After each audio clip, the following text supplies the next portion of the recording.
Hello my dear students. तो today I am going to start a new chapter. Geography का third chapter आज हम पढ़ेंगे जिसका नाम है वाटर रिसोर्सेज।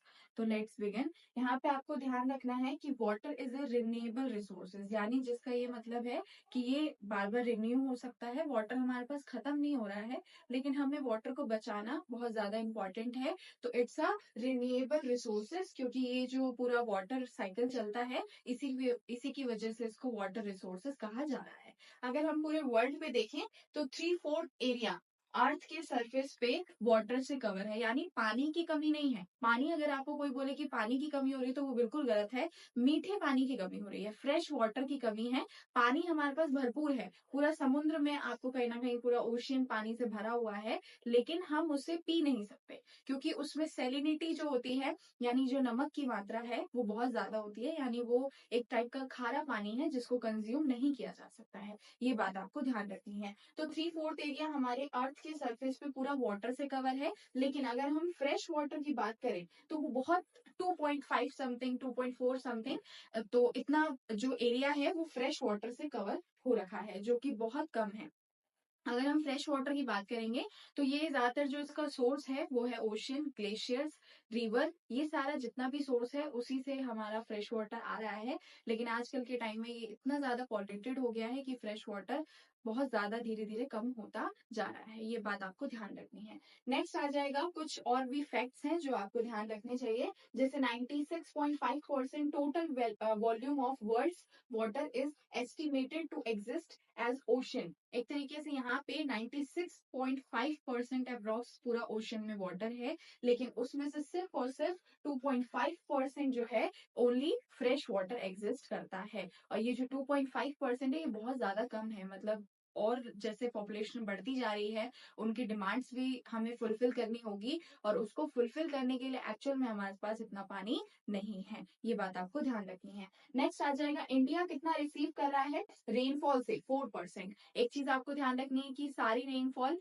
ठीक नहीं होती है। कुछ रेनफॉल जो प्रेसिपिटेशन है, ये एसिडिक रेनफॉल भी होती है, जो कि कंज्यूम करने के लिए अच्छा नहीं है। आप उसको किसी और फॉर्म में यूज कर सकते हैं, घर के कामों के लिए यूज कर सकते हैं, इंडस्ट्री के लिए यूज कर सकते हैं, एग्रीकल्चर में यूज कर सकते हैं, but not useful for drinking. तो ये आपको बात ध्यान रखनी है। प्रेसिपिटेशन में इंडिया को अप्रोक्स 4% कहीं ना कहीं पानी मिलता है, जो कहीं ना कहीं हमारे लिए काफी बेटर कंडीशन में रहता है। नेक्स्ट आ जाएगा टॉपिक वाटर स्केर्सिटी। आपको इसका मतलब समझना चाहिए कि वाटर स्केर्सिटी का पहले मीनिंग क्या होता है। वाटर स्केर्सिटी का मतलब है कि शॉर्टेज ऑफ वाटर, उसी को स्केर्सिटी बोला हुआ है। यानी अगर पानी की कमी हो रही है तो उसे वाटर स्केर्सिटी में कंसिडर किया जाएगा। यानी shortage of water, it's called water scarcity. अब ऑब्वियसली इसके कुछ कॉजेस भी होंगे, इसके कुछ फर्दर सॉल्यूशंस भी होंगे। अगर हम वाटर स्केर्सिटी के कॉजेस देखें कि पानी आजकल के टाइम में कम क्यों होता जा रहा है, तो इसका सबसे बड़ा जो रीजन है,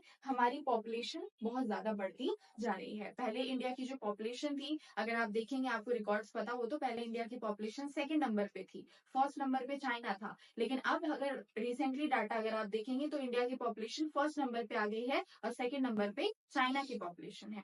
तो जैसे जैसे पॉपुलेशन बढ़ेगी तो इसकी डिमांड भी फुलफिल करना it quite difficult for us. तो ये आपको बात ध्यान रखनी है। नेक्स्ट आ जाएगा ओवर एक्सप्लॉयटेशन।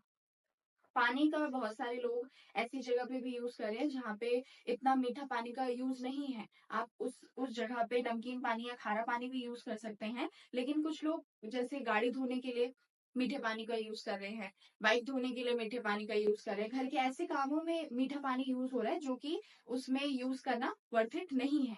अगर आप मीठे पानी को सिर्फ पीने के लिए यूज करें, कुछ प्रॉपर काम करने के लिए यूज करें, तभी ठीक है। लेकिन आप मीठे पानी को अगर ऐसी सब चीजों में यूज करेंगे तो वो अच्छा नहीं रहेगा। नेक्स्ट आ जाएगा ये अनइक्वल डिस्ट्रीब्यूशन ऑफ वाटर। यानी वाटर जो है एक रिन्यूएबल रिसोर्सेज है, जैसा कि मैं पहले कह चुकी हूँ, लेकिन इसके साथ साथ वाटर हम सबके पास इक्वल नहीं है। कहीं पे किसी कंट्री में वाटर बहुत ज्यादा है, किसी कंट्री में वाटर इतना ज्यादा नहीं है। कहीं पे रेनफॉल बहुत ज्यादा हो रही है, कहीं पे रेनफॉल इतनी ज्यादा नहीं हो रही है। अगर आप साउथ में देखेंगे, साउथ में ग्राउंड वाटर बहुत ज्यादा कम है, और नॉर्थ इंडिया में ग्राउंड वाटर मिल जाता है, लेकिन धीरे धीरे उसकी भी जो परसेंटेज है वो कम होती जा रही है, just because of global warming. तो ये आपको बात ध्यान रखनी है। तो अनइक्वल डिस्ट्रीब्यूशन डिस्ट्रीब्यूशन की वजह से पानी की जो है कमी और किल्लत देखने को मिलती है। नेक्स्ट आ जाएगा वाटर पॉल्यूशन। ये बहुत इंपॉर्टेंट फैक्टर है क्योंकि आधे से ज्यादा जो वाटर की कमी है वो पॉल्यूशन की वजह से ही हो रही है। इसमें आ जाता है इंडस्ट्रियल वेस्ट, जो भी इंडस्ट्रियल का काम है, जितना भी कचरा है, जो भी कहीं ना कहीं जा रहा है, वो सीधा सी में ही जा रहा है, रिवर में ही जा रहा है, तो वो उसको पॉल्यूट कर देता है। उसमें इतने ज्यादा सब्सटेंस मिल जाएंगे जिससे कि बाद अगर आप उसको पिएंगे तो वो आपके लिए हेल्थ के लिए अच्छा नहीं है। ये बात आपको ध्यान रखनी है। इंडस्ट्रियल वेस्ट और नेक्स्ट आ जाता है एग्रीकल्चर वेस्ट। एग्रीकल्चर भी किया जाता है जिसमें HIV सीड्स का यूज होता है, तो इट्स टाइप ऑफ केमिकल। ये भी एक टाइप का केमिकल है जो अगर रिवर में जाएगा तो वो उसको पॉल्यूट कर देगा। नेक्स्ट आएगा डोमेस्टिक वेस्ट, जो भी हम अपने घरेलू काम में यूज कर रहे हैं काम, वो भी कहीं ना कहीं एट द एंड रिवर में ही जा रहा है, सी में ही जा रहा है। सीवेज का जितना भी कचरा है तो वो भी डोमेस्टिक वेस्ट में कंसिडर किया जाएगा। ये भी वाटर पॉल्यूशन को बहुत ज्यादा बढ़ा देता है, तो ये आपको ध्यान रखना है। नेक्स्ट आ जाएगा ओवर इरिगेशन। पानी को ज्यादा बहाना भी सही नहीं है। इरिगेशन के भी बहुत सारे तरीके होते हैं जिसमें आप पानी को कम थोड़ा यूज कर सकते हैं, लेकिन कुछ एग्रीकल्चर कुछ जो फार्मर्स हैं अभी भी पानी का ओवर यूज करते हैं, जो कि सही नहीं है। इसके बजाय आपको कुछ सॉल्यूशंस मैंने दे रखे हैं, आप इसको कंसिडर कर सकते हैं लिखने में। जैसे पॉपुलेशन कंट्रोल के लिए गवर्नमेंट पॉलिसी लाती है, जैसे हम दो हमारे दो, ठीक है, ये पॉलिसी आप लिख के थोड़ा सा इनिशिएटिव डाल सकते हैं कि गवर्नमेंट ने काम किया है पॉपुलेशन को कंट्रोल करने के लिए, क्योंकि पॉपुलेशन कंट्रोल होगी तभी सारी प्रॉब्लम अपने आप सॉल्व हो जाएगी। नेक्स्ट आ जाएगा लिटरेसी रेट को बढ़ाना। ये चैप्टर आपके इसमें इसीलिए डाला हुआ है क्योंकि वो लिटरेसी रेट बढ़ाना चाहते हैं, यानी पढ़े लिखे लोगों की संख्या को बढ़ाना चाहते हैं। तभी आप ये चैप्टर पढ़ रहे हैं, ताकि आप वाटर की इंपॉर्टेंस को समझ पाए कि वाटर क्यों जरूरी है, कैसे आपको यूज करना चाहिए और कैसे आप उसको बचा के रख सकते हैं for the future generation. Next आ जाएगा लिटरेसी रेट के साथ साथ मतलब यहाँ पे new methods of irrigation. New methods of irrigation में आपको ध्यान रखना है, एक आता है स्प्रिंकल मेथड और एक आ जाता है ड्रिप मेथड। स्प्रिंकल मेथड और drip method new methods of irrigation है। इरिगेशन के न्यू मेथड्स में आप इसको कंसिडर कर सकते हैं, जिससे कि इसमें पानी की बचत होती है और सेम टाइम पे एक ही जगह पे सारी लैंड पे पूरा पानी पहुंच जाता है, तो इसमें वेस्टेज नहीं होता है वाटर का ज्यादा। तो ये बात आपको ध्यान रखनी है। नेक्स्ट आ जाएगा पॉल्यूशन रिड्यूस। पॉल्यूशन को आप कम करिए, जैसे इंडस्ट्रियल जो काम कर रहे हैं उनको भी थोड़ा सा वाटर को ट्रीट करके सी में डालना चाहिए या रिवर में डालना चाहिए, जिससे कि वो थोड़ा बेटर कंडीशन में रहेगा। पॉल्यूशन रिड्यूस, इसमें एक और पॉइंट आ जाएगा कि आप वाटर पॉल्यूशन को कम करें। जैसे पूजा पाठ के चक्कर में भी हम रिवर को इतना ज्यादा पॉल्यूट कर देते हैं, क्योंकि हम एक रिवर को मान रहे हैं कि पूजा का स्थल है, लेकिन हम उसे एट द एंड दूसरे अगर देखें तो हम उसे गंदा भी कर रहे हैं।